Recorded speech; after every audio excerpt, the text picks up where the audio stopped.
দেখুন, রাজনৈতিক দিক থেকে দেখলে এই প্রত্যেকটা রেড তৃণমূলের নার্ভ সেন্টারের অত্যন্ত কাছে হচ্ছে। কেন বলছি? 8ই জানুয়ারি আইপ্যাকের অফিস এবং ডিরেক্টরদের বাড়িতে রেড। বলা বাহুল্য যে এই নির্বাচনে আইপ্যাক তৃণমূলের অত্যন্ত গুরুত্বপূর্ণ নার্ভ সেন্টার। 2, দিল্লিতে আইপ্যাকের 3 ডিরেক্টরের একজনকে গ্রেফতার। অবশ্যই আইপ্যাক ও তৃণমূলের কাছে একটা বড় ধাক্কা। 3, দেবাশিস কুমার শুধু পুরসভার মেয়র পরিষদ বা রাসবিহারী কেন্দ্রের বিধায়ক বা রাসবিহারী কেন্দ্রের প্রার্থী নন। দেবাশিস কুমার তৃণমূলের নার্ভ সেন্টার দক্ষিণ কলকাতার সাংগঠনিক জেলার সভাপতি। অবশ্যই বলতে হবে এই দক্ষিণ কলকাতা জেলার মধ্যে পরে মুখ্যমন্ত্রীর বিধানসভা কেন্দ্র ভবানীপুর।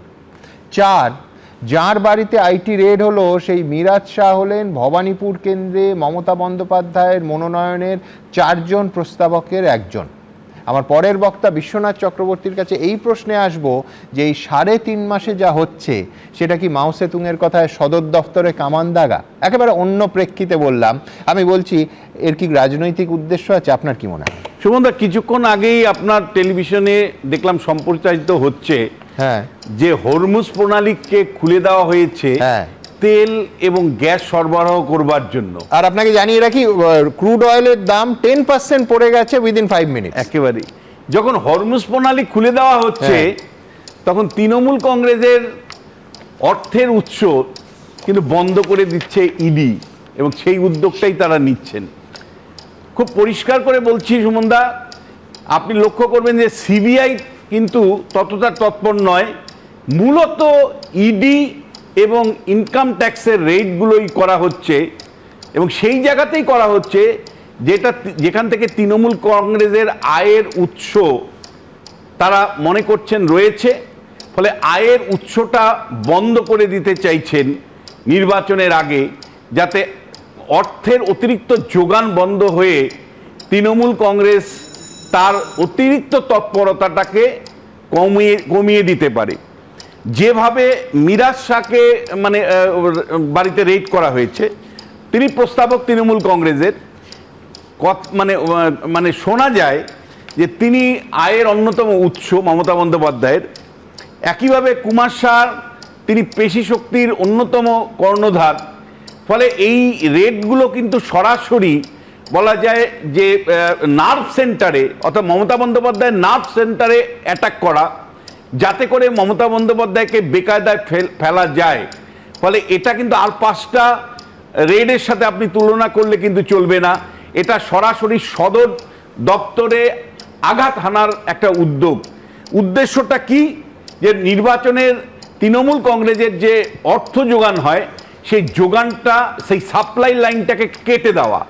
ফলে যখন হরমুজ প্রণালী যখন খুলছে তখন তৃণমূল কংগ্রেসের আয়ের উৎসকে বন্ধ করে দেওয়ার জন্য কিন্তু ইডি এবং ইনকাম ট্যাক্স একের পর এক রেট চালিয়ে যাচ্ছে। কিছুদিন আগে আপনি লক্ষ্য করলেন যে আইপ্যাকের ওয়ান অফ দ্য ইম্পর্টেন্ট কর্ণধার, তাকে দিল্লিতে অ্যারেস্ট করা হলো এবং তারপরে তার জেল হেফাজত হলো। উদ্দেশ্য কি? একটাই, যে আইপ্যাক টিম, যার মাধ্যমে বিপুল পরিমাণে টাকা ডিস্ট্রিবিউট হয় বলেই খবর। ফলে আইপ্যাককে যদি কিছুটা নাড়িয়ে দেওয়া যায় তাহলে নির্বাচনে তার ফয়দাটা তৃণমূল কংগ্রেস সরাসরি নিতে পারবে না। আর বিজেপি চাইছে যে ভাষায় গত কয়েকটা নির্বাচন তৃণমূল কংগ্রেস পরিচালনা করেছে, যে কায়দায় পরিচালনা করেছে, যে বিপুল অর্থের বিনিময়ে পরিচালনা করেছে রিজিওনাল পলিটিক্যাল পার্টি হয়েও, সেই ভাষাতেই উত্তরটা বিজেপি এবার দিতে চাইছে। এই ভাষাটা তৃণমূল কংগ্রেসের ক্ষেত্রেও যেমন গণতান্ত্রিক ছিল না, বিজেপি যে লাইনে কাউন্টার করছে তৃণমূল কংগ্রেসকে, সেটাও যে খুব গণতান্ত্রিক একেবারেই আমি বলতে রাজি নই। কিন্তু এটা বাস্তব যে এই তৃণমূল কংগ্রেস ক্ষমতায় আসার পরে বিপুল পরিমাণে লোকাল আয়ের উৎস তৈরি করেছে।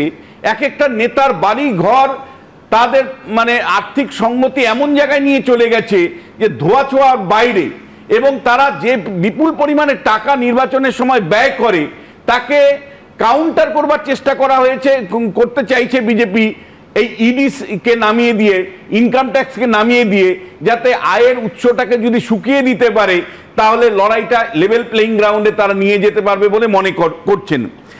দেখুন সুমনদা, আমরা এই প্রশাসনিক ব্যবহার নিয়ে আলোচনা করলাম, অবশ্যই আমি মনে করি নির্বাচনের সময় যেভাবে তৎপরতা দেখাচ্ছে সেটা কখনো কখনো বেআব্রু মনে হচ্ছে, কিন্তু এই প্রশাসনিক তৎপরতাটা মমতা বন্দ্যোপাধ্যায় যখন করেন তার সিআইডি দিয়ে, পুলিশ দিয়ে, রাজ্য প্রশাসনকে নামিয়ে, তখনও কিন্তু একইভাবে আমরা বারবার সরব হই যে কিভাবে মমতা বন্দ্যোপাধ্যায় প্রশাসনটা তার পার্সোনাল কারণে, তার দলীয় কারণে ব্যবহার করছেন। যখন ইডি হানা দিচ্ছে আইপ্যাকের অফিসে, তখন কি কারণে তার সঙ্গী হয়ে যাচ্ছেন ডাইরেক্টর জেনারেল অফ পুলিশ, কি কারণে সঙ্গী হয়ে যাচ্ছেন যে মুখ্য সচিব সমেত একের পর এক বড় বড় অফিসাররা। ফলে মমতা বন্দ্যোপাধ্যায় যেমন প্রশাসনকে দলীয়করণ করে মানে বিরোধীদের উপর ঝাঁপিয়ে পড়েন, ঠিক একইভাবে ওই ভাষাতেই নরেন্দ্র মোদী, অমিত শাহরা ইডি এবং আইটিকে নামিয়েছেন নির্বাচনে প্রত্যুত্তর দেওয়ার জন্য।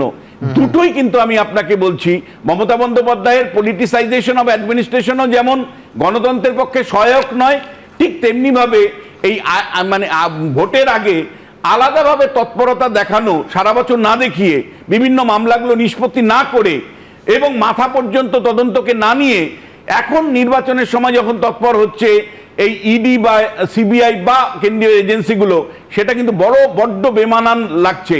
এবং একই সাথে বলছি যে নরেন্দ্র মোদী, অমিত শাহকে আমি একটা প্রশ্ন তুলতে চাই, সেটা হলো যে আপনারা এমন হচ্ছে না তো যে মানে গাছের মানে আগাতে জল দিচ্ছেন, গোড়াটা শুকিয়ে যাচ্ছে?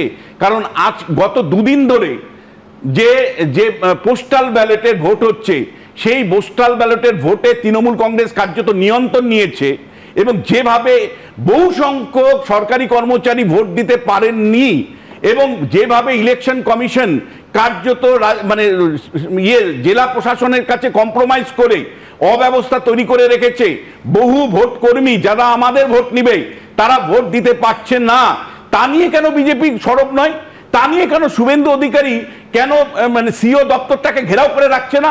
কেন জেলার অফিসগুলো ঘেরাও করে রাখছে না? এখানে সায়ন্তন বসু আছে। আমি প্রশ্ন তুলতে চাই যে দল পরিবর্তনের গল্প শোনায়, সে দল, যে সরকারি কর্মীরা ভোট নেবে আমাদের, তারা নিজেরা ভোট দিতে পারছে না, জেলার পর জেলা ভোট লুট হয়ে যাচ্ছে। কোথায় সে কি বিজেপির দল যারা স্বপ্ন দেখাচ্ছে যে আমরা পরিবর্তন আনবো? ফলে বহু ক্ষেত্রেই আমি মনে করি উপরিস্তরের রাজনীতি করছে, ভেতরের রাজনীতি তাদের কোনো স্থান নেই। এবিপি আনন্দ, এগিয়ে থাকে, এগিয়ে রাখে।